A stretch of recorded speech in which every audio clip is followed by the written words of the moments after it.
हाँ जी, नमस्कार, राधे राधे, जय श्री कृष्णा। कैसे हो सभी साथी और कैसे चल रही है सबकी तैयारी? वॉइस वगैरह आ रही नहीं आ रही? एक बार मुझे कमेंट करके बता दो और सभी साथी सेशन को एक बार मन लगा करके शेयर कर दो, ठीक है? जल्दी से करो, देखे सेशन को करो शेयर। सर क्लास स्टार्ट कर दो। कर दी सर, कर दी। हाँ जी, क्लास वाला सब स्टार्ट कर दी। पूजा राम राम गुरुदेव। बिल्कुल पूजा जी, आपको भी रामदेव नहीं, राम राम। बुढ़ापा आ गया कौन काई नाम बकीजे। देव को देव Mahadev, good evening sir ji. बिल्कुल good evening. Priyanka Swami, good evening sir ji. बिल्कुल good evening. First like soldier साहब, बिल्कुल बहुत बहुत धन्यवाद। Poonam Saini ji, good evening sir ji. बिल्कुल पूनम साहब, आपको भी गुड इवनिंग। हाँ, तो कैसे हो? आज 2:15 वाली क्लास नहीं हुई थी। बिल्कुल गुड इवनिंग। सुनीता बेटा, तू एक काम किया कर, ठीक है ना? ये क्लासें देखा कर, जैसे टॉपिक पूरा होता है तो वो जो तू घटना चक्र बुक लेकर के आई है ना, उस घटना चक्र बुक से मतलब एक बार क्वेश्चन आंसर देख लिया कर और फिर वापस जाया कर उसमें। जो मैंने तुझे एक और लाने के लिए बोला था ना, कैसे हो गुरुदेव? मैं एकदम मस्त हूँ, आप बताओ सब के सब आप कैसे हो? फिर वो तूने जो प्रैक्टिस सेट ले रखे है ना, वो प्रैक्टिस सेट है, उसको मिलाया कर बस बार बार। बढ़िया, आप बहुत कैसे हो गुरुदेव? मैं एकदम मस्त हूँ, अपने एकदम मस्त रहते। थोड़ा सा दिन में अस्वस्थ हो गए थे, लेकिन वापिस ऊपर वाले की दया से स्वस्थ हो गए थे। एक्चुअली में क्या है कि कभी कभी अस्वस्थ हो जाते हैं ज़्यादा। हाँ, प्रियंका ऊपर आई एक प्रियंका स्वामी। आज योगिता कटे आई कौन के पुनः बिन खींच ले रहा योगिता जा, हमेशा बात ले रहा, वास्तु ले रहा। जल्दी करो, चलो जी। तो जो आने वाले वो आते रहेंगे। देखो, हम लोग क्या पढ़ रहे थे सुबह हम लोग पढ़ रहे थे खिलजी वंश, है ना? तो खिलजी वंश के संदर्भ में हमने क्या क्या पढ़ा था? तुगलक वंश भी आएगा। हाँ, खिलजी वंश के संदर्भ में हमने पढ़ा था कि भाई इसने कौन से अभियान किए थे, किस प्रकार से जलालुद्दीन ने। तो जलालुद्दीन आपने पढ़ लिया था। और मैंने मेरे ख्याल से सर्वाधिक एक चीज ध्यान में रखना, एक बार बहुत बार क्वेश्चन पूछा जाता है कि सर्वाधिक मंगोलों के जो आक्रमण हुए थे वो किसके शासनकाल में हुए थे? तो मंगोलों के जो सर्वाधिक आक्रमण हुए थे वो अलाउद्दीन खिलजी के आक्रमण हुए थे। अलाउद्दीन खिलजी ने राजस्थान पर कब 1299 किस पर किया था? चलो वो लिख करके बताओ मुझे जल्दी से। सर खाणो खावे खा के आवे। अच्छा, माया टाल जी, गुड इवनिंग सर जी। माया जी आज हमारे बीच नए जुड़े हुए हैं, आपका स्वागत है। बिल्कुल गुड इवनिंग सर जी। हाँ, ये देखो योगिता आ जाएगी। 1299 के अंदर जैसलमेर, 1301 के अंदर रणथंभौर, 1303 चित्तौड़गढ़, 1305 मालवा और फिर 1305 के अंदर 3 जोड़ दो 8 छिवाड़ा और जालौर। बिल्कुल 1311 के अंदर। ये एक बार आप यहाँ याद रखना, राजस्थान हिस्ट्री के अंदर मैं कवर करवाता चलूंगा, ठीक है? माया जी हमारे बीच आज नहीं पधारे हुए, ये करते रीट की तैयारी। तो माया जी मैं आपको एक बात बता दूं, सबसे पहले तो मतलब जो जीके है, जी का कंटेंट मेरे ख्याल से तो मैं मतलब बढ़िया कंटेंट पढ़ा रहा हूँ, तो आपको डरने की कोई ज़रूरी नहीं है। मैं आरएस के लेवल का कंटेंट पढ़ा रहा हूँ और तो आप एक बार देख सकते हो, जो मैंने पीछे क्लासें डाल रखी है वो क्लासें आप देख लो। आपके यदि काम आने वाली क्लासें हो तो आप आराम से जो आपको टॉपिक लगता है कि सर रीट में मेरे ये टॉपिक है, वो टॉपिक आप पढ़ लो, ठीक है? तो हमने चर्चा की थी। Hello sir, yes Kumar ji, बिल्कुल यस सर। तो चलो, और यदि आपको पीडीएफ वगैरह कुछ भी चाहिए तो मेरे डिस्क्रिप्शन के अंदर मैंने नंबर लिख रखे, वहाँ मैसेज कर देना, मैं ग्रुप में ऐड कर दूंगा, वहाँ से आपको ये पीडीएफ वगैरह सब मिल जाएगी। तो रीट की तैयारी करो, आरएस की करो, एसआई की करो, दिल्ली पुलिस की करो, कहीं की भी करो। एक लेवल देखा जाता है, तो मेरे ख्याल से मैंने लेवल थोड़ा सा ठीक खींचा है। वही लेवल करवा रहा हूँ जो पीछे मैंने आरएस के बेच में करवाया था, ठीक है? क्या बात सर जी, खाना सर जी, गिलास आप। तो चलो देखो, चर्चा करते हैं। चाय भी आ चुकी है, मैं चाय भी पढ़ लेता हूँ। देखो, सबसे पहले आया था आपकी सिदाउद्दीन उमर, ठीक है ना? जलालुद्दीन AK-47 की मृत्यु हो चुकी थी। मृत्यु के बाद 1316 के अंदर बैठता है शिहाबुद्दीन उमर, ठीक है ना? एक्चुअली में इसका जो संरक्षक है वो मलिक कपूर था। मलिक कपूर कौन था पता है? अलाउद्दीन खिलजी के दक्षिण अभियान के अंदर यदि सबसे ज्यादा किसने महत्वपूर्ण भूमिका निभाई थी तो वो किसने निभाई थी? मलिक कपूर ने। शायद आपको पता ही होना चाहिए। और मलिक कपूर को प्रताप रुद्र सिंह क्या देता है भेंट के अंदर? कोहिनूर का हीरा देता है। क्या देता है? कोहिनूर का हीरा। शायद आपको पता होना चाहिए, मैंने आपको बात बताई थी, ठीक है? आगे चलो, देखो मुबारक खिलजी ने मलिक कपूर की हत्या करवा दी। देखो, ये मैंने आपको बताया था। मुबारक खिलजी कौन था? अलाउद्दीन खिलजी, ठीक है ना? अलाउद्दीन खिलजी का पुत्र था। ये जेल में था।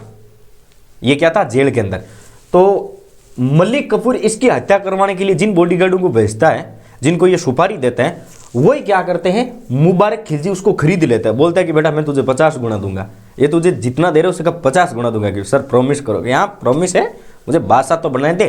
और फिर ये जो इसको मारने के लिए आए थे वो आगे जाकर के मलिक कफूर को मार देते हैं और दिल्ली का अगला बादशाह बनता है 1316 से लेकर के 20 साल तक मुबारक खिलजी। मुबारक खिलजी आप सभी को पता है, मैंने आपको समझाया था मुबारक खिलजी कौन है। आ जाओ, अब हमारी चाय भी पूरी हो चुकी है। चाय आ गई तो मैंने सोचा थोड़ी चाय वाई पढ़ लो, पी लो, ठीक है बिल्कुल। और बहुत जल्द आपकी मैडम भी आने वाली है आपको पढ़ाने के लिए साइंस, ठीक है। कोशिश करूंगा मैं उनको उतारने की, बोल तो रखा है। अब वो आपको पता है आजकल की लुगाइयाँ जिद्दी हुए थे, मान जो लुगाइयाँ कौन माने, बस कौन माने उपाय का। देखो एक नंबर को शराबी बेवड़ो आदमी हो, लत लागेडी ढोलिया ली आखो दिन पिया फिर तो, लेकिन दरबार के मान कहीं लुगाई का कपड़ा पहरा जाए तो कहीं बिना कपड़ा फिर वो कर तो, यानी एक नंबर को शर्मबाइरो शासक हो। इसने निजामुद्दीन औलिया के अभिवादन को ठुकरा लिया था। निजामुद्दीन औलिया वो शख्स है जिसने दिल्ली सल्तनत के 7 किनको देखा था, सुल्तान को देखा था। यानी 7 सुल्तान जब शासन करेंगे तब तक निजामुद्दीन औलिया रहेगा। निजामुद्दीन औलिया कभी भी दिल्ली के दरबार में नहीं जाता है, यदि काम हो तो निजामुद्दीन औलिया के पास खुद शासक चला करके आते हैं। कौन आते? खुद शासक चला करके। एक बात ध्यान में रख लेना, अब निजामुद्दीन औलिया जैसे ये मुबारक खिलजी बनता है सम्राट, तो ये क्या करता है, उनको गुलदस्ता वगैरह भेजता है। ये कौन है क्या? निजामुद्दीन औलिया की ये कौन होता है? किसी ये खलीफा का मतलब भेजा हुआ ये कुछ होता है। खलीफा के बाद हमारे यही होते हैं बड़े यहाँ हमारे धार्मिक गुरु है कि कौन से खलीफा, खलीफा उठ बैठो दिल्ली सल्तनत पर बैठो, खलीफा मैं हूँ। ठंडा है ड्रिंक करिया बाद मान कहीं भी कर सके, ठीक है ना। तो ये क्या करते हैं, मतलब खलीफा अपने आप को बोलते हैं। भाई सीधी सी बात है, दारू पीने के बाद अक्सर ये बोलते हैं कि कौन है, कि तेरा बाप है, कि बाप मैं हूँ, ठीक है ना। आज गाड़ी थरो भाई चलावे लो, तो ऐसे डायलॉग अक्सर बोला करते। तो ये इनकी थी, ये महिलाओं के कपड़े पहनता था। और फिर इसी का एक साथी था गुजरात का, और इसका क्या नाम आता है, खुसरो, ठीक है ना। एक्चुअल में कि ये भारतीय मुसलमान था, खुसरो गुजरात का था, इसके साथ बहुत ज्यादा बनती थी। खुसरो एक दिन गया था इसके पास कि यार तू शर्म कर, ठीक है यार, तुझे देखता हूं ना तो मैं इंस्टाग्राम पर तेरी फोटो नहीं लगा पा रहा हूं कि क्यों यार, ऐसा क्या हुआ कि यार तू आता है कभी लुगाइयों के कपड़े पहनता है, शर्म आने की बात है, तू बादशाह है। यो भाई तू भूल मत, थारो भाई सम्राट है, हाँ तू मारो जिगरी हो बोलो, पर तंठाए तुम्हारे अंडर के काम करे। वो काटी तलवार काट मुबारक खिलजी, क्यों टाटा मुबारक हो तुमको, ये जिंदगी तुम्हारी। अब अगला राजा कौन बनता है, ये खुसरा बन जाता है। जब ये खुसरो बनता है तो एक्चुअली में क्या है कि गाजी मलिक जो यूपी के आसपास का गवर्नर था, कहाँ का था, यूपी के आसपास का, तो ये क्या करता है, ठीक है ना, यूपी के आसपास का गवर्नर था। इसको जैसे ही पता चलता है कि भाई खुसरो बन गया, ज्यादा दिन नहीं टिका खुसरो, 3.5 महीने पौने 4 महीने के आसपास है वो, इसका काम तमाम हो जाता है। ये भारतीय मुसलमान था। अब देखो एक्चुअली में क्या है कि जो इस्लाम धर्म के लोग थे ना, वो इनको बोलते थे कि ये भारत का मुसलमान है। आपको शायद मैंने आपको बताया था कि बलबन जब राजगद्दी पर बैठता है ना, तो बलबन कहता है कि मैं जब भी भारतीयों को देखता हूं ना तो मेरे रोंगटे खड़े हो जाते हैं, मन करता है कि मैं इनको जहर दे करके मार दूं, लेकिन फिर राज भी तो इन्हीं पे करना है। तो ऐसे करके ये लोग हम पर लगा करते थे, चाहे हम हिंदू हो चाहे मुसलमान हो, ठीक है। आगे देखो, इसने स्वयं को पैगंबर यानी पैगंबर का सेनापति घोषित किया था। देखो एक बात ध्यान में रखना ना, इस्लाम मतलब ये क्या करता है, ये अपने भारत वाले पैगंबर को मानते हैं, और वो किन को मानते हैं, खलीफा को मानते हैं, या फिर इस्लाम को मानते हैं, इस्लाम धर्म को, ये पैगंबर धर्म को मानता है। तो ये क्या करता है, ये दरबार के अंदर बोला करता था कि मैं पैगंबर के द्वारा भेजा गया, ठीक है ना, बलबन की तरह ही था। बलबन बोलता था ना कि मैं मतलब मुझे ऊपर वाले ने भेजा है, इसलिए मैं आपका ईश्वर हूँ, मैं आपका देवता हूँ, ठीक है ना, तो इसलिए मेरी पूजा करो। और दरबार के अंदर जब भी जाते थे झुकना पड़ता था, ठीक है ना। चुम्मा चाटी वाला प्रोग्राम भी इसने स्टार्ट करवा दिया था कि भाई जैसे ही झुको, झुक करके आप क्या करो, पोबास करो। पोबास का मतलब होता है सुल्तान का जो पैर होता है, पैर के अंगूठे को चुम्बन करो। लोग क्यों जगह और गणी है, लेकिन बिगड़ेड़ा शासक है। इसने स्वयं को पैगंबर का सेनापति घोषित किया। इसके विरोधियों ने नारा लगाया था। अब विरोधी नारा कौन लगा रहे, जो भारत के मुसलमान नहीं, जो तुर्क है, जैसे मंगोल वाले थे, उलुग खां आया था, ठीक है ना। जलालुद्दीन खिलजी के समय उलुग खान ने यहाँ पर बसाया था, नहीं बसाया था। वो सारे के सारे लोग क्या करते हैं इनके खिलाफ, गुड इवनिंग सर जी, बिल्कुल संगीता जी गुड इवनिंग। वो सारे के सारे लोग नारा लगाने लग जाते हैं कि भाई अब इस्लाम खतरे में आ गए, क्योंकि एक काफिर मतलब अपना दुश्मन, हालांकि थे ये भारतीय मुसलमान, कि ये काफिर है ना, काफिर अब दिल्ली की राजगद्दी पर बैठ गया। इसको पता था कि यदि अपने ऊपर देवता का आशीर्वाद, उसमें देवता कौन से थे, निजामुद्दीन औलिया।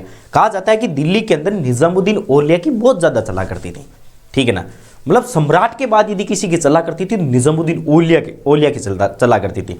तो निजामुद्दीन औलिया के पास ये गया और जाकर कहा कि महाराज एक I have a big mistake. उसने कहा क्या है बेटे, कि सर मिस्टेक तो क्या है, आप अपना थोड़ा सा आशीर्वाद मुझे दे दो ना, तो गंगा मैया की कसम मैं दिल्ली को है वो छोड़ के कभी ना जाऊं और फिर किसी की हिम्मत नहीं होगी कि मुझे राजगद्दी से हटा दे। उसने कहा यार ऐसा थोड़ी होता है, तुम तो मैं हमारा काफिर है, लोग इस्लाम धर्म के लोग तेरा बहिष्कार कर रहे हैं। कैसे कि जैसे मान लो अभी वर्तमान के अंदर है ना, गुड इवनिंग, बिल्कुल गुड इवनिंग जी, गुड इवनिंग, गुड इवनिंग, कि जैसे मान लो अभी हमने कांग्रेस का बहिष्कार किया ना राजस्थान से, कि वैसे ही वैसे बहिष्कार कर रहे हैं। इसने कहा सर बहिष्कार होता है, आप एक काम करो पैसे पकड़ो। इसने लाख रुपए दिए कि यार नहीं नहीं मैं पैसों से बिकने वाला नहीं। 2 लाख दिए कि अरे तू क्या कर रहा है, 3 लाख दिए। फिर बोला कि देख ऐसा संभव नहीं हो सकता। फिर 4 लाख दिए कि यार रुक जा ऐसा नहीं होगा। इसने 5 लाख दिए और 5 लाख देते क्या कि यार अब बच्चे की जान लेगा क्या, छोड़ दे 5 लाख रुपए मैं मान जाऊंगा। बहुत बड़ी राशि हुआ करती थी, 5 लाख रुपए बहुत बड़ी राशि हुआ करती थी। बोरे लाद करके गया था ये, बोरे लाद करके, ठीक है ना। इसने पैगंबर को बोला, पैगंबर ने कहा ठीक है तेरा आशीर्वाद, मेरा आशीर्वाद तेरे साथ है। तो ऐसे करके ये बन गया था। अब गाजी जो यूपी का गवर्नर था ये इस्लाम का था। इसको जैसे ही पता चला उसने अपने समाज की तुर्कों को इकट्ठा किया और इसका काम कर दिया था तमाम। खुसरो समझ में आया नहीं है, जल्दी से बता दो कि आपको खुसरो समझ में आया नहीं है। अब देखो ये जो गाजी है ना, गाजी मलिक, यही गाजी मलिक आगे जाकर के किस नाम से शासक बनेगा, ये बनेगा आपके गयासुद्दीन तुगलक के नाम से। देखो इसने गयासुद्दीन या गाजी की उपाधि क्यों धारण की थी, ये अपने नाम के आगे गाजी क्यों लगाया करता था। हाँ तो माया जी आप आराम से पढ़ सकते हो, यदि आपको क्लास में समझ में आती है तो आप भी पढ़ो, आपके साथ 2-4 बच्चों को और लेकर के आओ, ठीक है। हम क्या दौड़ा बागी तो करते नहीं है, कोचिंग वाले टाइम से पढ़ाने देते नहीं है, लेकिन मैंने भी पढ़ाया, रीट का बैच हमने भी चलाया था, शानदार चला था और काफ़ी बच्चों ने पसंद किया था रीट के बैच में। लेकिन फर्स्ट ग्रेड सेकंड ग्रेड के अंदर बहिष्कार हो गया था आपके सर का। मैं गया था फर्स्ट ग्रेड के अंदर पढ़ाने के लिए। मैं आपको छोटा सा आगे एक बताता हूँ टॉपिक है, हालांकि नहीं बताना चाहिए लेकिन आपका माइंड फ्रेश हो जाएगा। मतलब मैं गया था फर्स्ट ग्रेड के अंदर पढ़ाने के लिए, मुझे पता नहीं था फर्स्ट ग्रेड का बैच चल रहा है क्या। तो आरएस के अंदर तो बच्चे क्या होते हैं पता है आपको, एक तो होते मतलब 12वीं की नहीं उससे पहले ही आ जाते हैं। Priyanka Swami good morning, good evening sir ji, बिल्कुल गुड इवनिंग।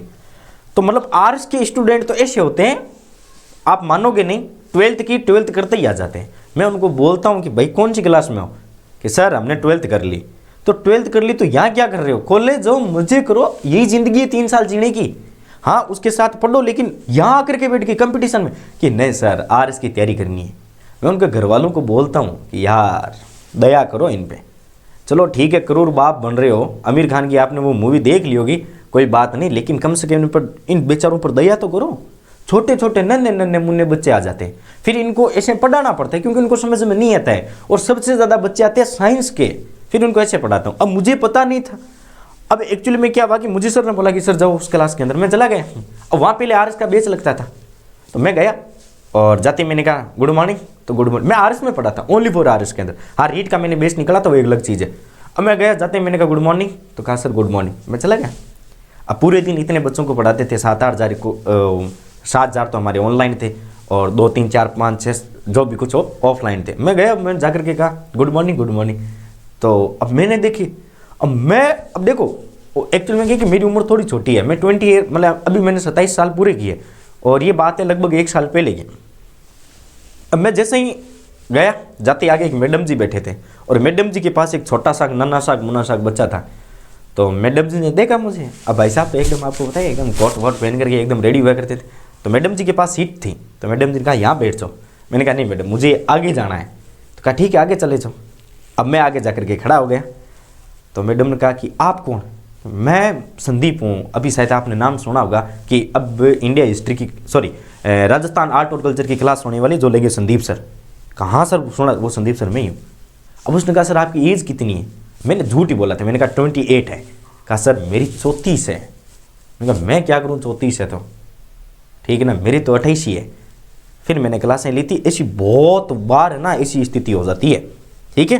तो आओ देखो चर्चा करते हैं। देखो अब हम पढ़ेंगे तुगलक वंश, जो 1220 से लेकर वो 1296 से लेकर के 1320 तक चलता है, ठीक है ना। अब देखो हम पढ़ेंगे तुगलक वंश, बड़ा शानदार वंश है ये, ठीक है ना। आगे एक आएगा आपके वंश पूरा का पूरा सटका हुआ, जैसे जलालुद्दीन आया था ना, उसी प्रकार से इस वंश के अंदर एक और आएगा जलालुद्दीन की 2 कॉपी। भाई यार जलालुद्दीन ज्यादा नहीं चला था और ये थोड़ा सा ज्यादा चल जाएगा, ठीक है। अब क्या था तुगलक वंश का इंट्रोडक्शन क्या है ये थोड़ा सा समझ लो। इन्होंने 94 वर्ष तक शासन किया था। क्या किया था? 94 वर्ष तक। दिल्ली सल्तनत के अंदर यदि सबसे ज्यादा शासन किसी राजवंश का चला है, किसी वंश का चला था, 5 वंश आए थे, जिसमें हमने गुलाम वंश पढ़ लिया, हमने खिलजी वंश पढ़ लिया, अब तीसरा कौन सा पढ़ रहे, तुगलक वंश पढ़ रहे। तो यदि सबसे ज्यादा शासन यदि किसी का चला था तो वो किसका चला था, तुगलक वंश का चला था, 94 साल, 94 ईयर। ठीक है, और दिल्ली के अंदर पूरा का पूरा यदि खजाना खाली होगा ना, दिल्ली डूबने लगेगी, तो वो किसके शासनकाल में, तुगलक वंश के शासनकाल में डूबने लगेगी। किसके, तुगलक वंश के। आगे देखो शासनकाल क्या था, सल्तनत काल में सर्वाधिक समय यही थे, ये कोरानी तुर्क थे। लो रीट का पूछा गया, ये आपके माया जी ये रीट में पूछा गया क्वेश्चन है, ठीक है ना। कोरानी तुर्क कौन थे, कोरानी तुर्क किस वंश के शासन को कहा जाता था, कोरानी तुर्क कौन होते पता है। अब देखो मतलब है, अभी हमने पीछे जितने भी आज तक जितने भी पढ़े मुस्लिम शासक, ठीक है ना, मोहम्मद गोरी से लेकर के मोहम्मद गजनवी से, सॉरी सिकंदर से लेकर के यहां तक जितने भी हमने पढ़ा है, 322 ईसा पूर्व से लेकर के आज तक हमने जितने भी 1320 तक हमने पढ़ा है, वहां तक हमने एक ही चीज पढ़ी है कि सर ये एक दूसरे के साथ शादी विवाह। कोरानी, बिल्कुल कोरानी। कोरानी शब्द का अर्थ क्या होता है सर, कोरानी है क्या।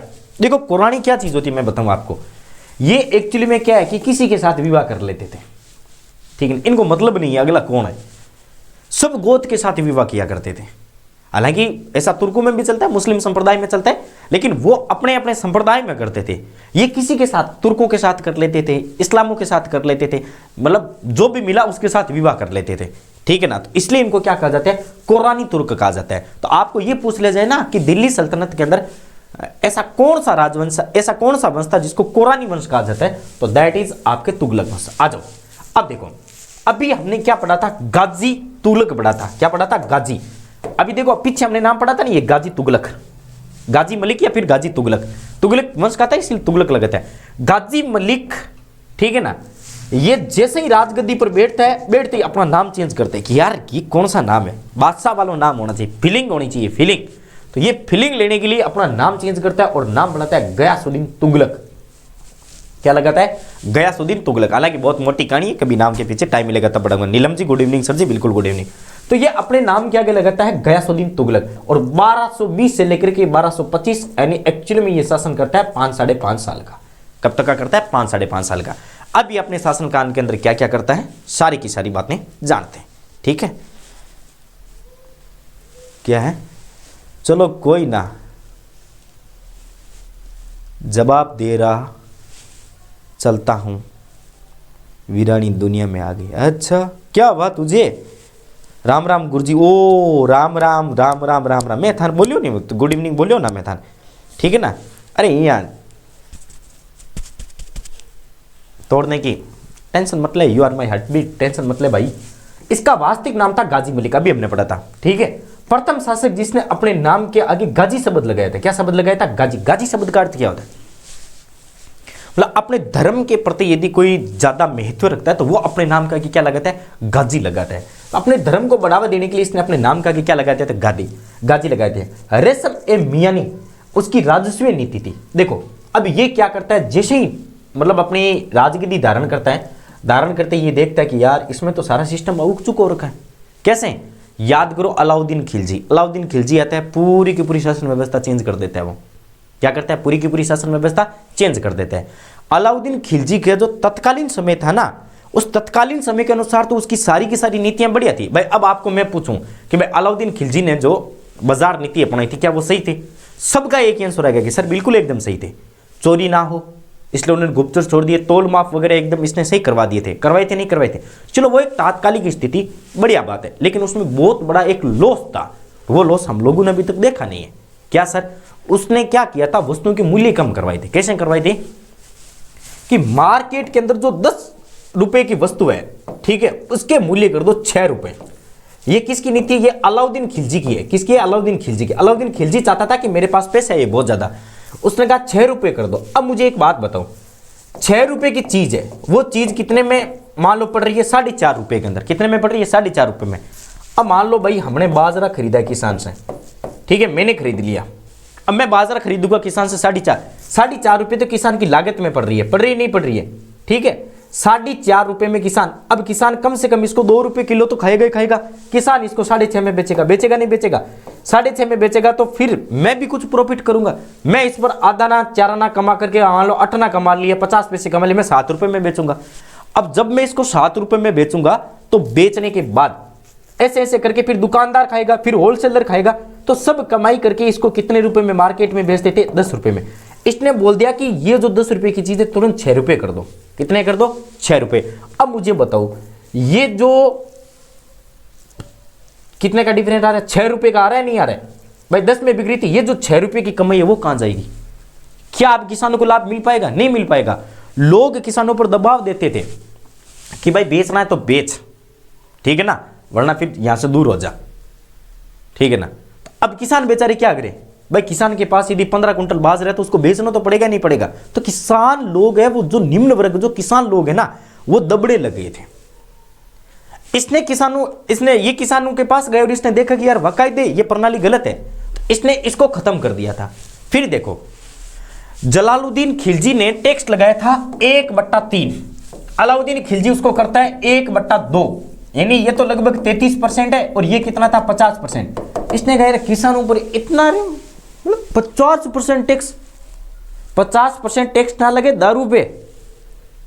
इसने समझाया सर पूरा का पूरा, ये समझा और इसने क्या कर दिया था? ओनली फॉर 10% टैक्स लगा दिया। कितना परसेंट लगा दिया? Tax percent. और इस प्रणाली को कर दिया इसने खत्म और किसान खुश। किसानों को तो यही चाहिए, किसान खुश, किसान बोले, ठीक है ना। किसानों ने नारा लगाना स्टार्ट कर दिया दिल्ली के अंदर, ठीक है ना, गयासुद्दीन तुगलक जिंदाबाद, गयासुद्दीन तुगलक जिंदाबाद। और गयासुद्दीन तुगलक अपने आप में नहीं समा रहा था, गयासुद्दीन तुगलक अपने आप में नहीं समा रहा था, ठीक है ना। तो इस प्रकार से इसने पूरी की पूरी व्यवस्था थी। हालांकि अलाउद्दीन खिलजी के बाद जो शासक आते हैं ना वो क्या करते हैं? हालांकि इस प्रणाली को खत्म कर देते हैं, लेकिन कुछ क्षेत्र के अंदर आज भी वो प्रणाली थी, आज भी वो प्रणाली थी। मोहम्मद खिलजी जब आता है ना, ठीक है ना, सॉरी मुबारक खिलजी, तो मुबारक खिलजी को जो भी लोग बोलते हैं कि महाराज अलाउद्दीन खिलजी की ये प्रणाली थोड़ी सी मिस्टेक है, तो वो बोलता है हटा दो इसको, क्योंकि वो तो पिया हुआ रहता है भाई, वो क्या रहता है? ड्रिंकिंग किया हुआ रहता है। तो बाद के अंदर जब ये बनता है गयासुद्दीन तुगलक, तो अलाउद्दीन खिलजी की जो जो गलतियां थी वो सारी की सारी क्या कर देता है? माफ। और 50% टैक्स से घटा करके वो कितना कर देता है? 10%। रीट वाले ध्यान में रखना भाई, रीट के अंदर ऐसे क्वेश्चन पूछे जाते हैं, ठीक है ना। रीट के अंदर खास तौर से ऐसे क्वेश्चन पूछे जाते हैं। रीट और ईयूआरओ की तैयारी करने वाले लोग हैं ना वो थोड़ा सा इन क्वेश्चनों पर थोड़ा सा ध्यान में दे देना। और जो बाकी जो मेरे साथी एसआई की आरएस की तैयारी कर रहे हैं ना वो तो पूरे के पूरे फैक्ट रट लेना, ठीक है ना। रात को सोना तो भी मुझे याद करके मत सोना कि सर सुबह क्लास लेंगे, ये याद करना आज सर ने कौन सी चीज़ें पढ़ाई है। हालांकि रिवीजन क्लासें चलती है तो वो मैं सब चीज़ें याद करवा दूंगा। अब देखो, अब ये किसानों के पास गया तो किसानों को पूछा कि यार देखो बात है सीधी सी, अलाउद्दीन खिलजी आए, जलालुद्दीन आए, आपके मुबारक जी आए, जो भी आए, खुसरो जी आए, कोई भी आए, अब मुझे आप बताओ आपकी एक्चुअल में प्रॉब्लम क्या है? तो किसानों ने कहा साहब पानी की प्रॉब्लम है। कि चलो ठीक है मैं पानी की प्रॉब्लम को दूर करता हूं। इसने नहरें बनवा दी थी। दिल्ली सल्तनत का पहला शासक जो क्या करवाता है? नहरों का निर्माण करवाता है। और वैसे मैं पूछ रहा हूं कि इंडिया के अंदर सबसे पहले नहरों का निर्माण किसने करवाया था? सुदर्शन झील का निर्माण करवाता है कौन करवाता है?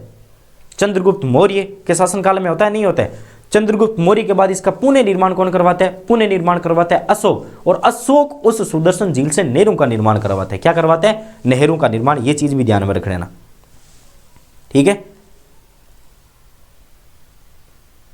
रसम ए मलियामी, चलो ध्यान में रख लेना, ठीक है। तो ये क्या करता है? इसमें नहरों का निर्माण करवाता है। सूफी संत निजामुद्दीन औलिया के साथ इसका विवाद हो गया था। देखो ये क्या करता है, देखो ये मतलब है देखता है किसको? इससे पहले कौन आया था? इससे पहले कौन आया था? याद करो इसने किसका ताम कमाम किया था? हालांकि मुझे तो पता है लेकिन मैं फिर भी बताता हूं। इसने किसका ताम कमाम किया था? ठीक है ना। किसको मारा था? इसने मारा था खुसरो को। किसको मारा था? खुसरो को। अब खुसरो क्या करता है पता है? खुसरो थोड़ा सा गलत चलता है। गलत कैसे चलता है? खुसरो को पता था कि यदि मैं तुर्क अमीरों को, तुर्क सरदारों को और तुर्क के जो महागुरु है उनको यदि मैं राजी नहीं रखूंगा तो मैं राजगद्दी पर नहीं बैठ पाऊंगा, ठीक है ना। तो ये उनमें धन बांटता है, बहुत सारा धन बांटता है। सेना का पगार डबल कर देता है, किसानों के अंदर पैसे बांटने स्टार्ट कर देता है, नए लोगों को दारू के लिए पैसे देता है। अब इसने 5 लाख टंका किसको दिया था? औलिया को दिया था। ऐसे समझ लो वो वर्तमान के अंदर 50 करोड़ राशि है लगभग। आज ऐसे समझ लो कितनी है? 50 करोड़ की राशि है। अब मैं बताऊं आपको, छोटे से एक आशीर्वाद के लिए आप कितने पैसे दे रहे हो? 50 करोड़ रुपए दे रहे हो। अब आप फीलिंग लो अपने आप के अंदर, ठीक है ना, कि 50 करोड़ रुपए की राशि कितनी होती है, 50 करोड़ की राशि कितनी होती है। इसको पता चला गयासुद्दीन को, और इसने कहा यार पैसा था, खजाना खाली है, कहां गया? कि साहब खजाना खाली करके चले गए थे खुसरो साहब। तो कहा एक काम करो, आपके पास लिस्ट है? तो कहा हाँ मेरे पास लिस्ट है, किस किस को कितने पैसे दिए, सारी की सारी लिस्ट लेकर गया। अब ये दरबार के अंदर जिन जिन लोगों को खुसरो ने पैसा दिया था सबको वापिस दरबार में बुलाते हैं। दरबार में बुला करके बोलते हैं संदीप सर प्रेजेंट कतारी पे ले गया 5 लाख रुपया, खुणे माजो, ठीक, खुणे मांगो मतलब होगा नहीं कि अड़ बैठ जाओ, ठीक है, मुकेश सर आ जाओ, रविंद्र सर आ जाओ, फलानिया सर आ जाओ, पूरों को बुला लेता है। पूरों को बुला करके बोलते हैं कि भाई तुझे खुसरो ने कितने पैसे दिए थे? कि साहब मुझे तो 50,000 दिए थे, एक काम कर वो 50,000 रुपये लेकर के आ। अब इसमें देखो 2-3 घटनाएं घटती है। इसमें जो पैसे वाले लोग थे वो 3 भागों में डिवाइड हो जाते। कितने भागों में डिवाइड हो जाते? 3 भागों में। एक तो जो मेरी तेरी सिंपल थे, जिनको डर लगता था, उनके पास तो जितना धन था 50,000 था, मान लो कुछ खर्च हो गया, 10,000 रुपये खर्च हो गए, तो वो क्या करते थे, अपने पास से 10,000 रुपये मिला करके वो 50,000 का वापिस राजा को देते थे कि साहब ये लो 50,000। अब एक जो भोले वाले थे, एकदम मूर्ख थे, उन्होंने तो दिल्ली छोड़ दी। यार पैसा कौन दे, फोकट का पैसा, उन्होंने दिल्ली छोड़ दी, तो वो दिल्ली छोड़ के भागे।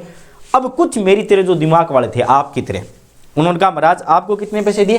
कि साहब मुझे 20,000 दिए, 20,000 में से 9,000 रुपये खर्चा हो गया, बाकी कितना बचा? 11,000 के। महाराज ये लो 11,000 रुपये, अब मारो तो आपके हैं और जीवाओ तो आपके हैं, ठीक है, थोड़ा वेतन कम कर देना, किस्तों में भुगतान कर देंगे। क्योंकि दिल्ली की जनता को पता था कि यार क्या पता ये चले तो 1 साल ना चले और चले तो 10 साल चल जाए, क्या पता कोई दुश्मन इसको मार दे, अगला राजा बन जाए, अपना कर्ज माफ हो जाए। तो इसने कहा ठीक है, तो ऐसे करके उसने पूरे के पूरे पैसे ले लिए। अब बचे थे जो सबसे बड़े थे, ठीक है ना, दिल्ली के अंदर कौन? निजामुद्दीन औलिया खलीफा साहब, इनके पास गया, ये संत थे, इनके पास उन्होंने सैनिक को भेजा और जाकर के सैनिकों को बोला कि जाओ महाराज को पैसा ले रहा हूँ। तो ये सैनिक, उसके सैनिक गए, तो सैनिक जैसे गए, जाने के बाद उसने कहा सलाम वालेकुम, उसने कहा वालेकुम अस्सलाम, क्या हो बैठो, बैठ गए। गाजी साहब ने चाय पानी पिलाई, ठीक है, और चिलम वगैरह पिलाई, जिसको गुटखा खाना था उसको गुटखा खिलाया, जिसको चाय पीनी थी चाय पिलाई। बोला क्या काम है? कि सर क्या क्या, कि आपको खुसरो ने 5 लाख रुपए दिए थे। कि हाँ दिए थे ना, आप भी देना और आपको भी देना है क्या? कि नहीं हमें नहीं देना है। कि तो कि महाराज आप निकालो।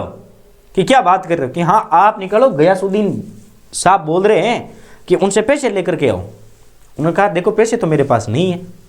हालांकि उस बंदे के पास इतने पैसे थे कि वो दिल्ली खरीद सकता था, बहुत ज़्यादा पैसे हुआ करते थे, 5 लाख में बताओ ना, बहुत ज़्यादा पैसे। उसने कहा मेरे पास पैसे नहीं है, वापिस चले गए। अब कौन माथा लगे भाई, संत आदमी से कौन माथा लगे? और वो भी सुल्तान के बाद उसी की चलती थी दिल्ली के अंदर, ठीक है ना, जब चाहे तब सत्ता गिरा देता बंदा, इतना ताकतवर था वो।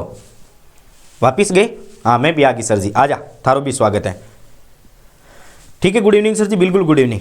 अब जैसे ही वो दरबारी वापिस दरबार के अंदर पहुंचे और जाकर के कहा कि सम्राट सुल्तान साहब उन्होंने पैसे नहीं दिए। कहा ठीक है यार पैसे नहीं दिए तो वापिस जाओ। कहा सर वापिस जाए? हाँ वापिस जाओ, वापिस जाकर के लेकर के आओ। अब सेना वापिस गई, उन्होंने वापिस मना कर दिया।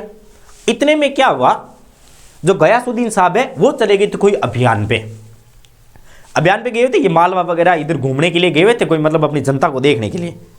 सर मेरा चैप्टर में नहीं है इतने डीपली। अरे डीपली नहीं, आप कहानी सुनो, आपको पूरी की पूरी याद हो जाएगी, ठीक है ना, हिस्ट्री पूरी की पूरी याद हो जाएगी। डीपली नहीं है, मैं डीपली कहाँ बता रहा हूँ, रीड के अंदर कहाँ डीपली है, मैं आपको कहानियाँ बता रहा हूँ। उस कहानियों के समक्ष आप समझने की कोशिश करो। देखो सीधी सी बात है, आपको फर्स्ट सीढ़ी चढ़ना है ना भाई, सीधी सी बात है, ठीक है ना, पढ़ाते बहुत अच्छा हो, बहुत बहुत धन्यवाद। अब देखो सुनने की कोशिश करो। अब गयासुद्दीन क्या है कि थोड़ा सा गया था बाहर।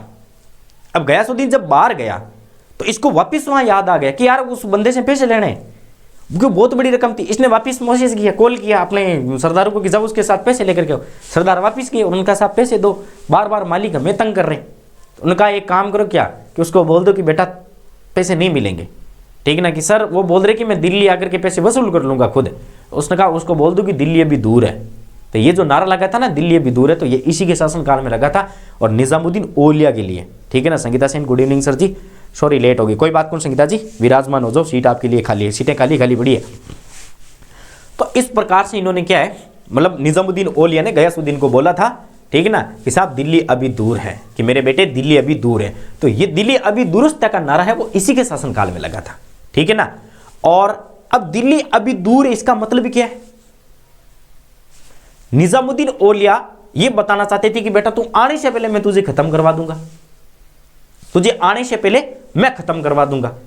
लोगों ने कहा धमकी दे रहा है कि हाँ मैं तो बिल्कुल धमकी दे रहा हूं, और वो भी ओपन चैलेंज धमकी दे रहा हूं, आप में जो दम है वो कर लेना। और आपको पता है मैंने अभी बताया था दिल्ली के अंदर सुल्तान के बाद जिसकी चलती थी वो चलती थी निजामुद्दीन औलिया की, जब चाहे सरकार गिरा देता था, ठीक है ना।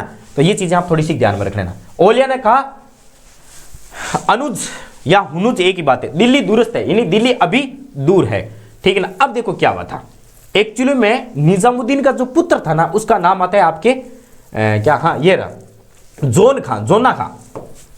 जोना खां का जो गुरु है ना वो गुरु था निजामुद्दीन औलिया। कौन था? निजामुद्दीन औलिया। अब जोना खां जाता है अपने गुरु के पास निजामुद्दीन औलिया के पास और जाकर के बोलते हैं सर कैसे हो, कि मैं तो बढ़िया हूँ, एमए कर रही हूँ हिस्ट्री से, तो इसलिए बेस्ट है सर जी, वैसे तो मैं एमए कर रही हूँ। हाँ तो करो, देखो मैं आपको एक बात बताऊँ माया जी, मैं मतलब है मैं कॉलेज में भी पढ़ा चुका हूँ, मैं कोचिंग में भी पढ़ा चुका हूँ, और प्लस के अंदर भाई बढ़िया बढ़िया कोचिंग में मैं पढ़ा चुका हूँ। और आप जिस कोचिंग के अंदर अभी क्लास ले रही थी ना, वहाँ से मुझे गत दिनों पहले ऑफर आया था, ठीक है ना। जिस जगह आप क्लास ले रही थी वहाँ से मुझे ऑफर आया था, मैंने उनको मना कर दिया, सॉरी सर मैं अभी नहीं पढ़ा सकता। XYZ मुझे नहीं पता किसका आया था, मुझे मेरे एक मित्र ने कॉल किया था कि सर वहाँ जाना है आपको पढ़ाने के लिए, रिक्वायरमेंट है आपको बोल रहे हैं। मैंने मना कर दिया कि नहीं, अपन अपने यूट्यूब पे पढ़ाएंगे, खुद की तैयारी करेंगे, और इस बार RSC SI के अंदर पेपर पार करेंगे, ठीक है। तो आप पढ़ो, आप देखो भाई सीधी सी बात है, मतलब आपको 10% ज्ञान से आप 80% लो ना, ये 10% आपको टॉप करवाएगा। आप समझने की कोशिश करो मैं क्या बोल रहा हूँ। आपके पेपर के अंदर जो मैं पढ़ा रहा हूँ यदि उसका 50% आता है और आप इस क्लास में से यदि 70% ज्ञान भी अर्जित कर लेते हो तो आप टॉप हो राजस्थान में, कोई नहीं रोकने वाला है, कोई भी माय का लाल आपको रोकने वाला नहीं है। और रही बात आपके इंडिया जीके, राजस्थान जीके की, तो आई प्रॉमिस 3 महीनों के अंदर वो मैं पूरा करवा दूंगा। चाहे आप रीट की दे देना, चाहे RS की दे देना, IS की तो मैं गारंटी नहीं लेता। IS को तो मैंने एक बार ही पढ़ाया था, दिल्ली के अंदर वापस आ गया। दिल्ली दूरस्थ है, दिल्ली बहुत भयंकर की है, मैं कहता पढ़ाने के लिए। आज भी बोर्ड लिखा हुआ है छोटा पटाखा बड़ा धमाका, अब तो बोर्ड मैंने उतरवा दिया। तो देखो सुनने की कोशिश करो। तो देखो जोन का है ना, जोन का एक्चुअली में क्या है कि निजामुद्दीन औलिया का बहुत बड़ा चेला था। जोन का एक दिन जाता है अपने गुरु के पास और गुरु का मुंह लटकाया हुआ, जो गुरु का मुंह लटकाया रहता है तो पता है चेले कहता हूँ बांपण उड़ जाते हैं। उसने कहा गुरु आपके चेहरे पर उदासी क्या बात है? अपने बाप को पूछ कि क्या ये लेटर पढ़ ले, ये व्हाट्सएप पर धमकियाँ पढ़, वो क्या बोल रहे कि वो आने से पहले तुझे खत्म कर दूंगा, नहीं आकर के मैं तुझसे 5 लाख जो टंके दिए थे वो ले लूंगा। इसने कहा महाराज एक काम करो क्या कि मैं दरबार से आपको, मैं अपने से आपको 5 लाख रुपए दे देता हूँ खजाने से, छोटा मोटा राजकुमार हूँ, छोटा मोटा भूमिया में भी हूँ, इतनी तो मेरी चलती है, मैं दे देता हूँ, वो पैसे आप मेरे पापा को दे दो। उसने कहा देख बात ऐसी बेटा, पीछे दरवाजा खोल, यदि रेट बढ़ जाए ना तो मुझे हो जिंदगी के अंदर, मतलब जब जीऊँ ना तब तक मुझे उम्र के दो, और लगाए मुझे 10 बार फांसी, इतना माल पड़ा मैं तेरे बाप को खरीद लूँ। निजामुद्दीन औलिया के पास बहुत पैसा था। आपने देखा होगा फलाने मंदिर के अंदर एक दिन के अंदर, कभी मैंने देखा शिरडी वाले साईं बाबा के अंदर एक दिन के अंदर 12 करोड़ रुपए का डोनेशन आया था। कितने का आया था? 12 करोड़ का। अब आप सपोज करो उस समय कितना पैसा था। अभी तक तो हम सोने की चिड़िया वाले देश के अंदर है, उस समय कितना पैसा आया करता था। तो इसने कहा कि नहीं यार, आन बान शान की बात है, आज तक मेरे शासनकाल के अंदर इतने सुल्तान आगे किसी ने मेरे समक्ष अंगुली उठाने का काम नहीं किया था। और तेरा बाप बोल रहे कि मुझे पैसे वापिस दो, मैं चाहूँ तो 5 लाख 50 लाख दे दूँ उसको, लेकिन मेरे ईगो हर्ट हो रहा है, जयकांत शिकरे का ईगो हर्ट हो रहा है, इसलिए मैं पैसे वापिस नहीं दूंगा। फिर जोना खान कहता है गुरु देखो बात ऐसी, मेरा बाप जब तक जिएगा ना मुझे शासन देगा नहीं, मुझे कन्फर्म पता है। तो क्या कि बोले क्या करे? टीना Sharma ji good evening sir ji, बिल्कुल गुड इवनिंग। तो उसने पूछा कि क्या करे, कि एक काम कर दे, कि तेरे बाप को ही टपका देते, जैसे धमकी तो मैंने दे रखी है। इसका मैं टपकाऊंगा तो मजा आ जाएगा। कि देख मार्केट में वैसे ही स्क्रीनशॉट वायरल हो रहे हैं कि निजामुद्दीन औलिया ने दी गयासुद्दीन तुगलक को धमकी कि दिल्ली आने से पहले मैं तुझे कर दूंगा खत्म। ने कहा हाँ यार, ABP न्यूज़ वाले बड़े पढ़ा रहे कि जी जानिए गयासुद्दीन तुगलक, सॉरी निजामुद्दीन औलिया ने दी गयासुद्दीन तुगलक को एक बहुत बड़ी धमकी, दिल्ली आने से पहले कर दूंगा तुझे खत्म।